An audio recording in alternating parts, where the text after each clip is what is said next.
Қыс келді. Ауыл аппақ көрпеге оранды.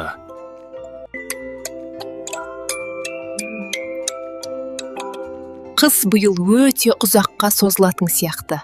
Шыршамыз жарқырасын.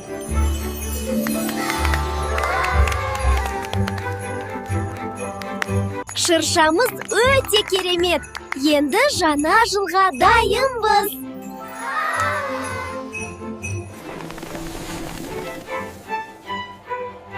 Балалардың күлкісі қысты әнге айналдырды.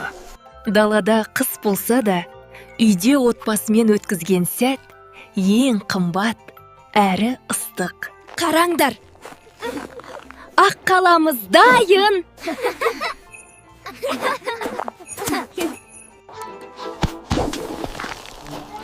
Қардың әр түйіршігі балалық шаттықтың лебі. Қар билеп жүр, ертегі сияқты. Үйде анам өз жұмыстарымен айналысуда.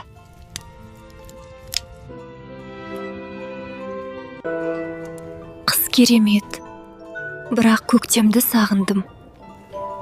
Күннің жылуын. Қыс керемет, бірақ балалардың жүрегінде көктемге сағыныш пайда болуда. Кітап беттерінен жаңа ертегі өмірге келгендей болды. Үйдің ішінде күлкі мен ойын, ал терезенің сыртында ғажайып қыс әлемі. Қыс ұзаққа созылған сайын балалардың жүрегінде көктемге деген сағыныш тереңдей түсті. Ал егер біз қар патшайымын іздесекше, бәлкім ол бізге көктемді сыйлар. Кеттік, біз қар ханшайымын табуымыз керек. Бізге көктем керек. Балалардың үлкен саяхаты басталды.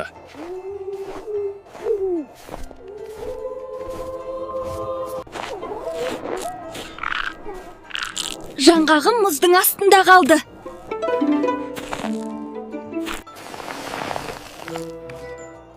Балалардың мейірімі кішкентай жүректі де қуантты. Жылынып ал, кішкентай досым.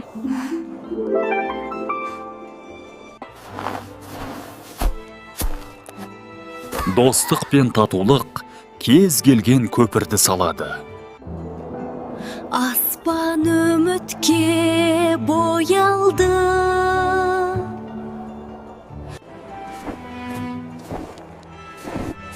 Жол ұзақ, бірақ олар алға жүре берді.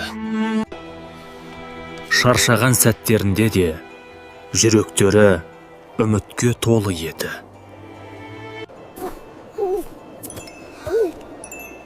Қараңдаршы, орманның да өз сыры бар. Қанша шаршаса да, олар үміттің соңынан ілесті. Бұл патшалықта уақыт тоқтағандай, қыс мәңгі билік құрады. Қараңдар, сарай, біз жақындадық. Қар ханшайымының сарайы мұздан туған шексіз әлем. Бұл мұзды тақтың әрбір ұшында мәңгіліктің тынысы бар. Балалар ақыры қар ханшайымының алдына келді. Не үшін келіп тұрсыңдар маған, балалар?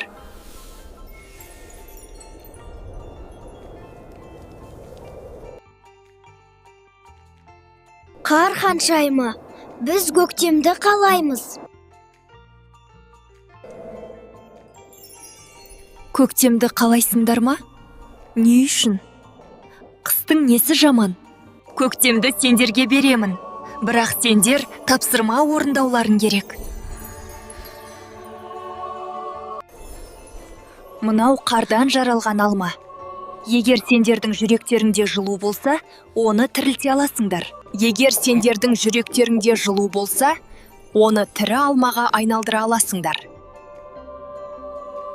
Қалай айналдыруды ойланып табындар.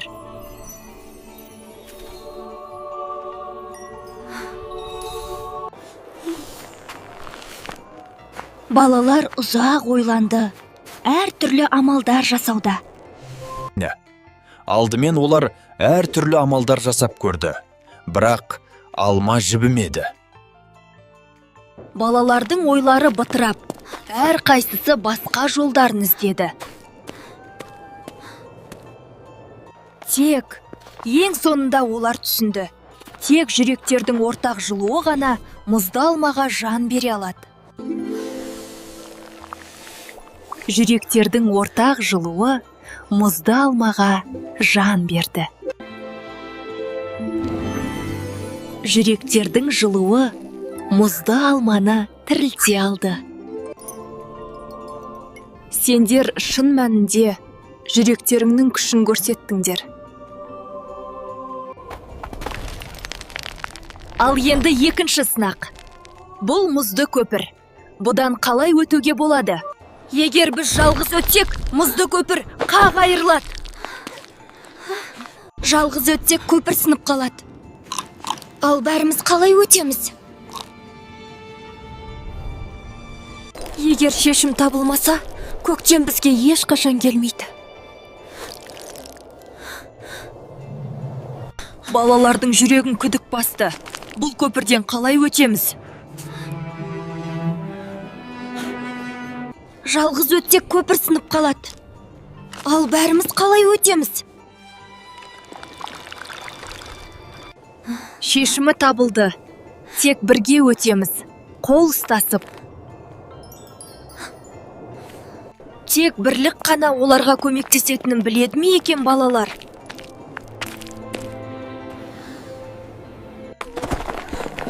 Балалар үрейден кейін қуанышқа бөленді. Олар бірге жеңді.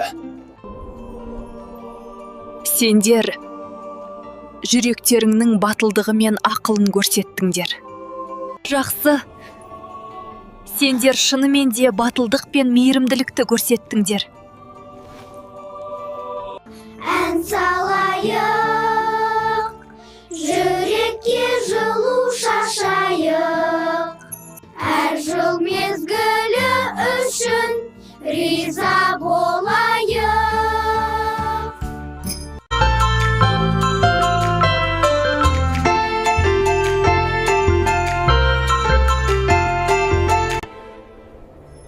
Қар ханшайымының алғаш рет жүрегін жібіткен сәт келді.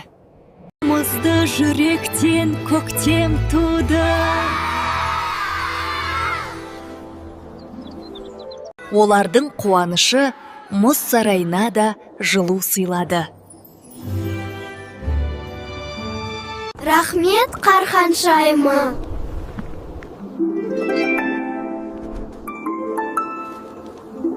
Көктем келді, көңіл шат, жүрек жылы.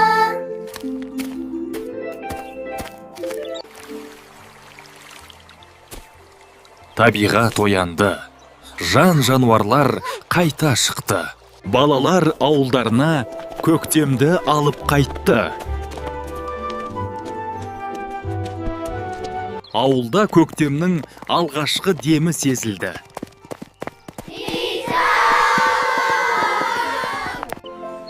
Қыз шегініп, көктем ауылға құшағын жайып енді. Көктем келді, жүректер жылынды.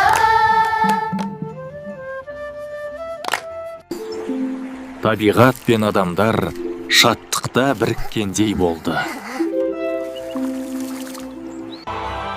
Жүректердің жылуы әлемге көктем сыйлады. Қымбатты достар, бізбен бірге болғандарыңызға рахмет! Лайк басып, арнаға жазылыңдар. Келесі ертегімізде қайта кездескенше.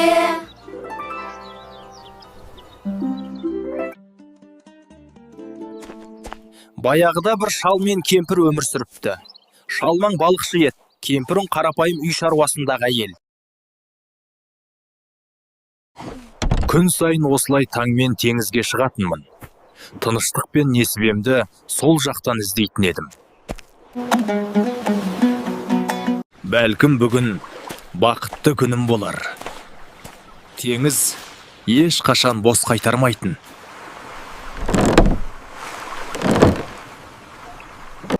Мен бүгін теңізге шықтым. Торымды саламын. Мүмкін бүгін жолым болар. Бисмилля.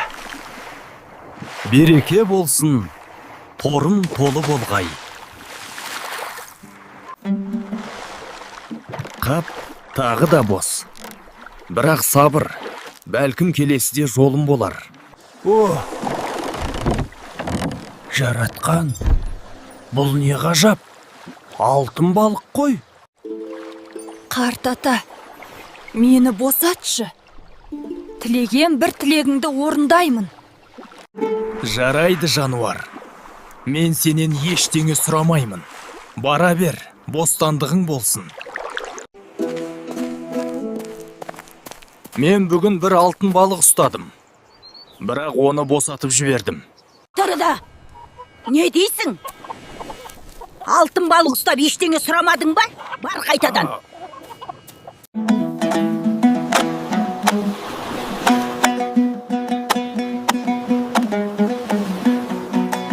Жарайды, қарт ата. Үйің болсын. Әйеліңнің қалауы орындалады.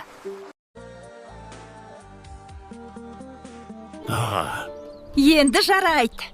Міне, нағыз үй деген осы. Енді мен бай кемпірмін. Тек үймен тоқтайсың ба? Бар, тағы бар. Қызметші сұра, мал сұра. Бай болғым келеді, бай кемпір болғым келеді. Алтын балық. Тағы да келші. Әйелім бір тілек сұрап жатыр. Жарайды, қызметші де болсын. Бірақ бұл соңғы рет.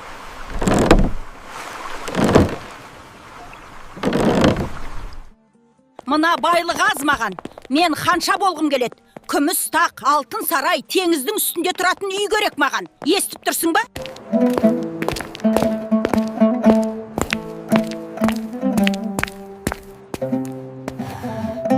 Мына қызметшілер аз. Мен ханша болғым келеді. Сарай керек маған. Теңізге бар, тағы сұра. Бұл соңғы рет. Не болатынын өзім де білмеймін. Алтын балық. Тағы да келші. Әйелім тағы бір тілек сұрап отыр.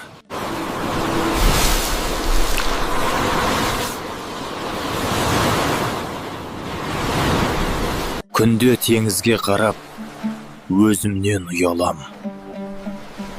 Жай ғана тыныштық іздеген едім.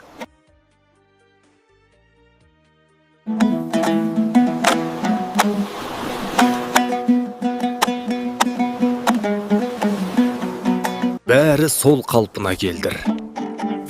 Бірақ енді ештеңе бұрынғыдай емес.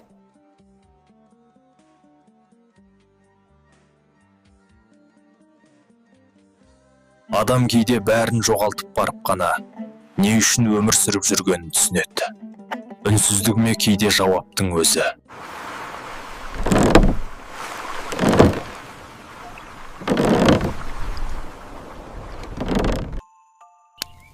Бұл ауылда бәрі өз орнымен.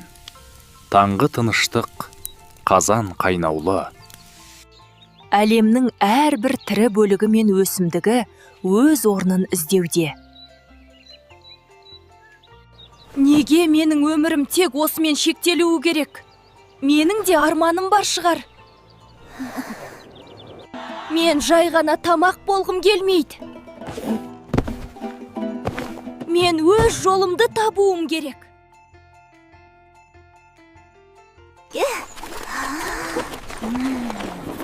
Менің арманым ән айту. Ал сенің арманың не? Кішкентай болса да батыр жүрек үлкен арманға ұмтылады. Бауырсақ та өзінің жолын іздеуде. Бауырсақ алға қарай жүруде. Алғаш рет өзенді көрді. Қорқыныш әркімде болады.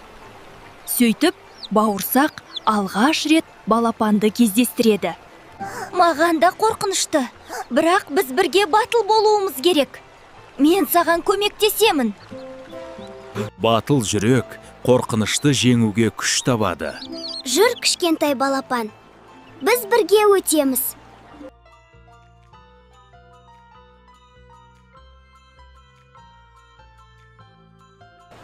Біз осы ағаштың көмегімен ары қарай өтеміз.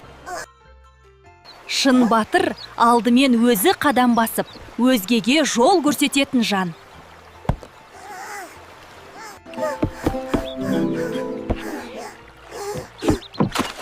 Міне, біз аман есен өттік. Біз өттік. Біз жеңдік. Әрбір үлкен жеңіс кішкентай қадамнан басталады. Жол жалғыз жүргенде ауыр. Ал серігінмен әр қадам жеңіл болады. Әр жандың өз жолы бар. Кейбірі ән салады, кейбірі қанат қағады. Ал менің жолым қуаныш сыйлау. Менің арманым бір күні аспанда ұшу. Шағын болсам да, қанатым үлкен үмітке жетелейді. Сенің арманың маған күш берді. Бәлкім біздің жолымыз бірге жалғасуы керек шығар. Бүгінгі салқын айлы түнді аман есен басымыздан өткізсек екен. Күн батуда, жылу кетіп, салқын түн келуде. Бірақ түндің де өз әсемдігі бар. Кейде үнсіздік те көп нәрсе айтады. Бұл салқын түндің есігі ашылған сәт. Менің арманым үлкен болу. Достарым көп болсын. Қарапайым бақыт сол ғой.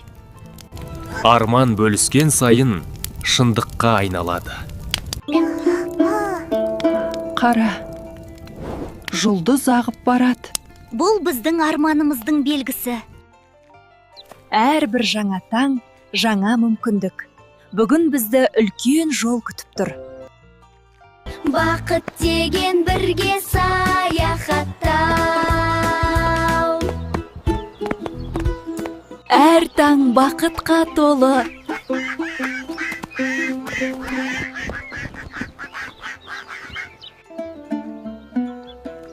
Шын бақыт жай ғана өмірдің сәттерін сезіну.